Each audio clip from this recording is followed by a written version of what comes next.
Covid-19'dan daha ölümcül virus yayılır. Yüksək ölüm faizli vaksini olmayan Nipah virusuna yoluxma halları təsdiqlənib. Hindistanda 2 səhiyyə işçisinin virusa yoluxması ardından Tayland, Singapur, Hong Kong və Malayziya infeksiyanın yayılmasının qarşısını almaq üçün hava limanında yoxlamalara başlayıb. Yaponiya və Çin hökuməti isə təsirlənmiş ərazilərdən gələnlərlə bağlı ehtiyatlı olmağa çağırıb. Bəs Azərbaycan üçün risk nə qədərdir? Səhiyyə Nazirliyi mətbuat açıqlamasında Azərbaycanda bu virusa yoluxmanın qeydə alınmadığını və riskin aşağı olduğunu deyib.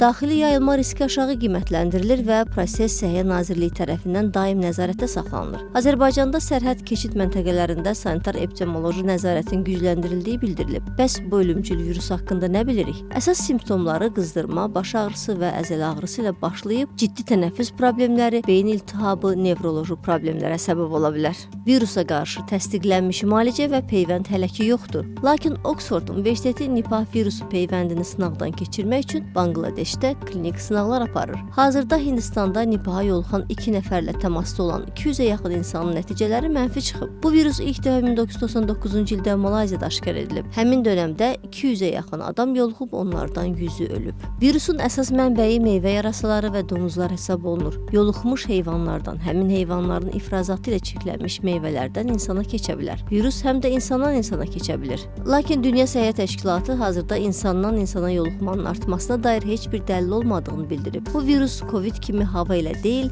yoluxmuş adamla sıx təmasdan sonra keçə bilər. Yoluxmuş insanlar arasında ölüm nisbəti isə çox yüksəkdir, 40-75% arasında.